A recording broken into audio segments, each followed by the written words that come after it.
It was a quiet Friday afternoon. Too quiet.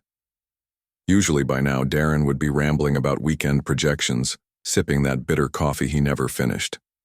But today, as I stepped into his office, there was a man in a suit sitting beside him. A man I didn't recognize. "Mark, come in, shut the door," Darren said without even looking up.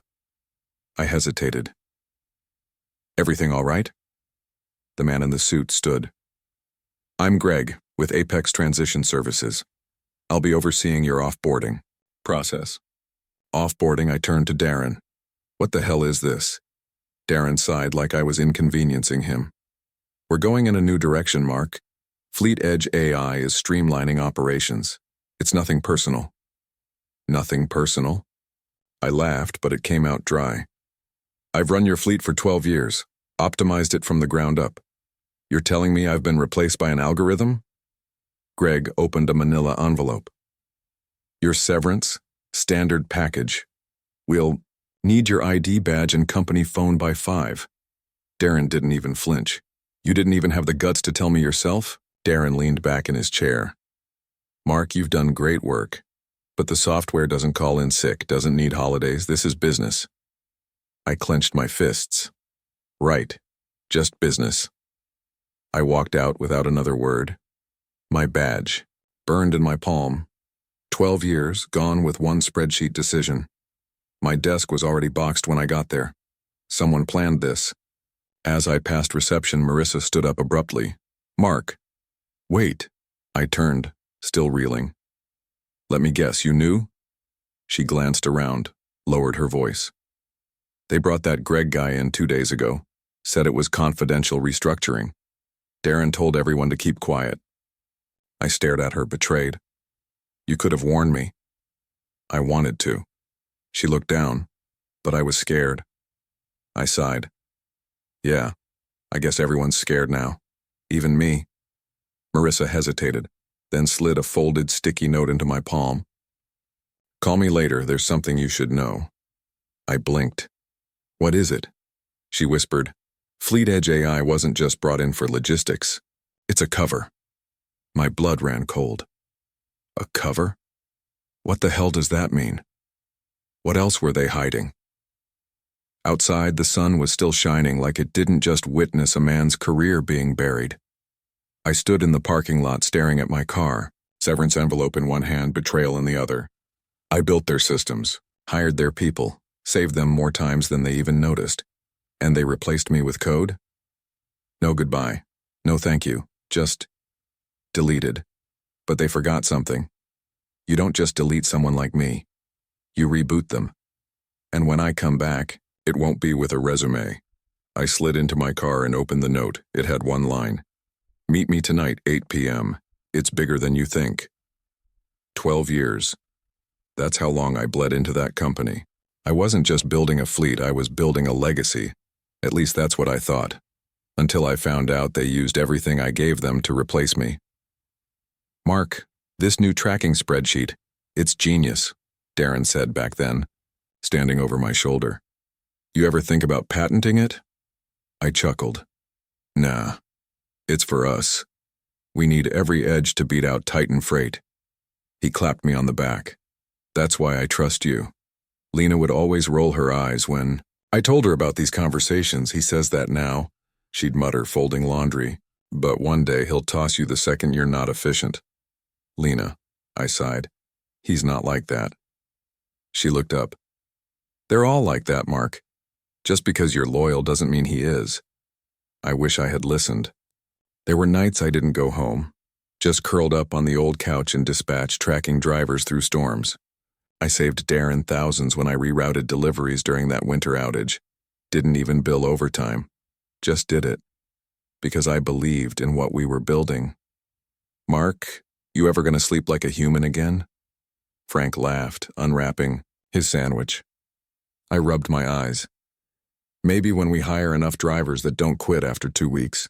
Frank took a bite, then said through a mouthful, "You know you're the only reason half of us stayed this long, right?" I shrugged. "Darren's the one paying the bills." Frank raised an eyebrow. "Yeah, and you're the one making sure the wheels stay on. Big difference." Frank always saw things clearer than I did. Maybe it's easier when you're not emotionally invested, when you don't believe the illusion of loyalty. My phone buzzed. It was almost midnight. Marissa's name flashed. Marissa? Mark, I've got 5 minutes. Listen fast. What's going on? They've been meeting with those Fleet Edge guys since February. They didn't just buy the software last week. They've been feeding it your routes, your algorithms, your scheduling hacks. My chest tightened. Wait, you mean you trained it, Mark? You are the software, and now they don't need you. I gripped the edge of the table, and nobody said a thing. People were scared. Darren said you'd be fine, that you'd land on your feet. But it wasn't right. We all knew it. Lena stood at the sink the next morning. Quiet. She knew. You were right, I muttered, setting my coffee down. She turned, eyes soft. I wish I wasn't. I missed recitals, skipped our honeymoon. Remember New Year's when you were sick and I still went in because the warehouse backup failed? She nodded slowly. I remember, Mark. I never forgot. They used every bit of it against me. Are you going to let that be the end of your story? I looked up at her. No, I'm going to start writing a new one. I wasn't angry anymore. I was focused. They built their empire on my back. And now, I was going to shake the foundation. I walked into the garage and stared at the whiteboard where I used to scribble ideas for route optimization. I erased it slowly, deliberately, not to forget, but to make room for something else, something colder, sharper, more precise. I hadn't touched my old work laptop in days. It sat in my home office, still synced to their servers. I didn't open it out of respect, maybe fear. But tonight, I needed answers. I muttered under my breath, "Let's see what you left behind, Darren." The laptop booted. Same wallpaper, same login, same silence from the people I once called teammates. I opened the browser, still logged in. I clicked through email folders, and there it was. Weeks of threads I wasn't CC'd on, meetings I wasn't invited to, decisions I never saw coming. A subject line stopped me cold. My protocols, my logic trees, my emergency contingencies, all labeled, cataloged, repurposed. They didn't just replace me, they copied me. I remembered a snowstorm 3 years ago. Darren burst into dispatch. You rerouted the entire West Corridor already? I nodded. Saw it on the radar before it hit. Used the backup diesel chain through Lancaster. They'll be an hour late, but safe. He laughed. You're a damn machine, Mark. I shook my head. No, just human. One that cares. Back then, I believed that meant something. Tina smirked as she skimmed the dry erase board I'd filled with routing logic. You know, she said, we could automate this. Way cleaner. Cleaner? I frowned. You mean colder. No emotion, no ego, just numbers. I crossed my arms. You think emotion is a flaw? She smiled. In logistics, absolutely. I hit dial. Frank, it's me. Mark. Jesus, how you holding up? I swallowed. Did you know they were training software on my systems? He hesitated. I heard whispers. Tina was always poking around your terminals. Leon kept asking about your fuel-saving logic. So they used me, perfected the system on me, then pulled the trigger. You want names? He asked. No, I said flatly. I want leverage.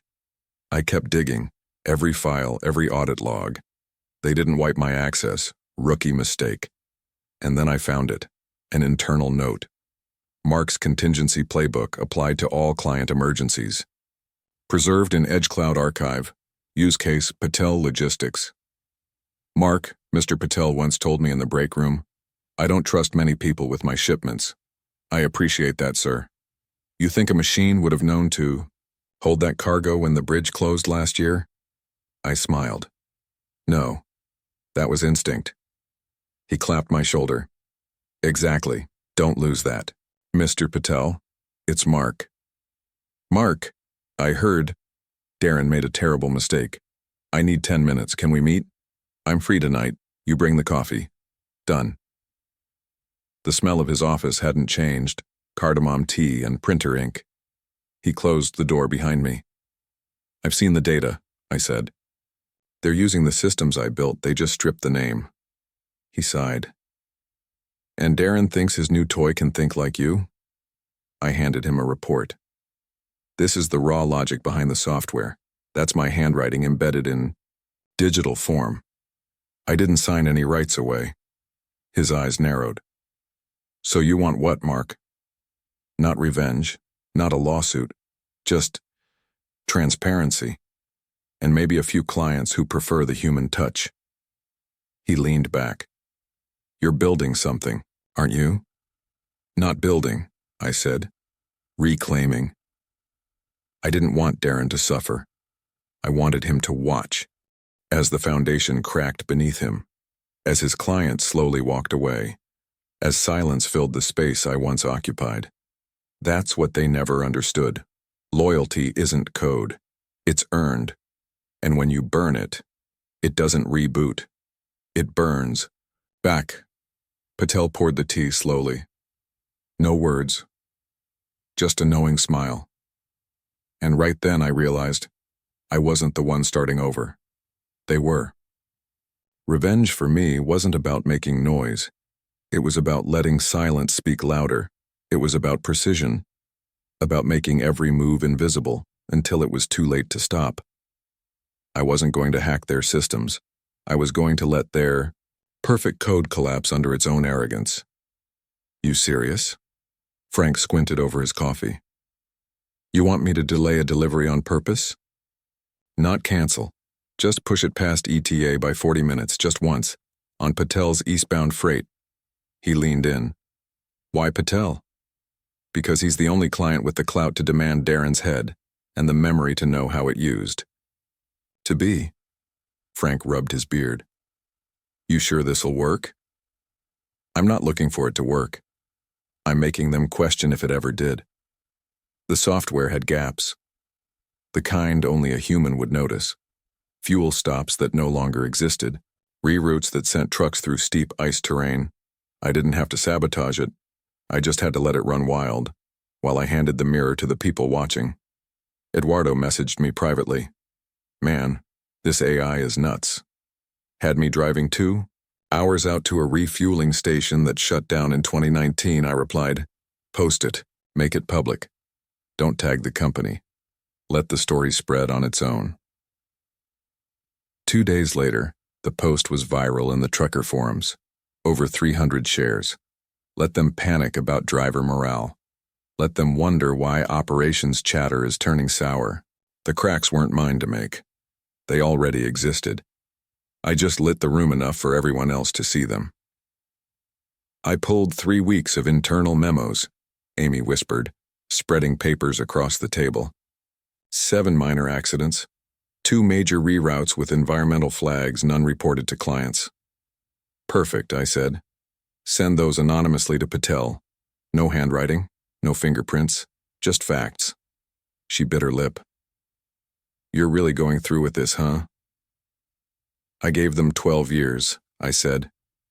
Now I'll give them a masterclass in what those years were worth. I sent a set of performance comparisons, before and after. Anonymous analytics, highlighting delays, cost overruns, safety risks. I didn't need to claim credit. The data did the talking, and the clients. They started asking questions Darren didn't know how to answer. You want to simulate a what? Kevin asked, eyebrows raised. A false update push. Outdated routing logic, just enough to cause a double dispatch error. He blinked. That could cause chaos. That's the point. Just enough noise to make them question the AI's reliability. No one gets hurt. No loads go missing. But trust? He nodded slowly. Trust takes years to build, seconds to burn. Fleet Edge AI was a mirror of me, but only the surface. It didn't know how to adapt, how to feel tension in a team meeting, how to recognize when a driver was having a bad day and shift the load. They copied my logic, But they couldn't copy my judgment, and that was the flaw. I leaked the internal reports to a blogger who specialized in logistics exposés. Took no credit, just packaged the data with a simple headline: Fleet Giant replaces veteran with software and loses millions. Within 48 hours, it hit front pages of 4 industry forums and 1 national news brief. Frank played the voicemail for me, shaking his head. "Frank, it's Darren.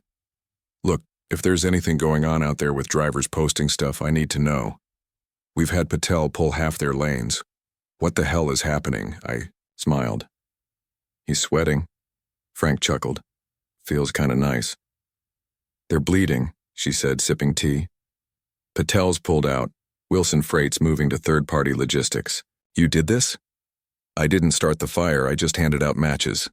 She stared at me. "Why not just sue?" "Because lawsuits are loud." "This?" I leaned forward. "This is surgical." I didn't want an apology. I didn't want a counteroffer.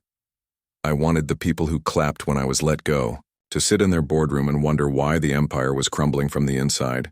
Because when you build something real, you don't just walk away. You haunt it. "They're calling an emergency board meeting tomorrow." "Good. Let them scramble." Darren's losing it, snapped at Leon in front of the floor. "What about Tina?" "She resigned. PR nightmare." I closed my laptop. "They replaced me with software." She replied, "And the software couldn't replace you." I printed one final packet. Clean data, my signature, a list of routes, safety adjustments, contingency plans. Sent it to every major client with one line on the cover. This was never about software. It was about someone who gave a damn. The irony? They built their system off my brain. But it took losing my heart to understand what they really deleted. It started with a call I didn't expect. Or maybe I did. Darren's assistant. Voice shaking. "Mr. Patel has officially pulled out and he asked for you. By name." I walked into that glass boardroom like I had a right to be there. Because I did. Darren stood, pale and sweating. "Mark." "Darren." He gestured to the chair across from him. "Please sit." I stayed standing. "You wanted to talk." "Talk." He rubbed his temples. "This is sabotage. You turned the clients against us." "No," I said quietly. "I just reminded them who built what you tried to delete." His voice cracked. "Mark, we made a mistake. Fleet Edge was never supposed to replace everything. You replace people with code, loyalty with data. Thought you'd save money." Darren slammed the table. "We trusted you." I leaned in. "You monetized my trust. You sold the soul of your business to a spreadsheet." The boardroom door creaked open. Tina walked in, too polished for a woman pretending nothing was burning behind her. Tina gave me a half smile. "Mark, I told Darren the system wasn't ready. He didn't listen." Darren barked. "That's a lie. You said it was the future." Tina shrugged. "I said it needed testing. You rushed it." I looked at her. "Save it. We both know your pride wrote half that code." Kevin ducked in, wouldn't meet my eyes. "Mark, hey, I had nothing to do with... You planted my protocols into Fleet Edge's system. I have the logs." He went quiet. Darren stood. "Listen, we'll fix it. We'll bring you back in, let you oversee integration. We'll make it right." Smoothed my sleeves. "I'm not here to come back." His voice dropped. "Then what the hell do you want?" I met his eyes. "To be the reminder that some things can't be automated. That trust has value. That silence echoes louder than words when it's earned." He thought power was in control, but power had always been in presence, and mine had just returned. That night, the board voted Darren out. Fleet Edge AI was pulled. For evaluation, 3 major clients filed breach of contract suits, and the company's stock dropped 11% before lunch the next day. They replaced me with silence, but silence doesn't stay quiet forever. It roars when it finally remembers who built the room. The hum of the engine under me isn't from their fleet. It's mine. A used rig, scratched up, worn in the right ways. And yet, it feels more like home than that office ever did. You headed back? Lena asked, wrapping up Patel's load. He signed on for a full year. She laughed gently. You always said you wanted to build something real. I did. Just took losing everything to realize what real actually meant. I don't. Miss the meetings, the suits. The boardroom lies wrapped in quarterly smiles. I miss the people, but some of them found their way back to me. Frank runs 2 routes under my company name now. Amy handles my logistics. Patel spread the word. Some men build systems, others build trust. And when systems fail, it's the trust that people remember. You can't automate integrity. You either live it, or you lose everything trying to fake it.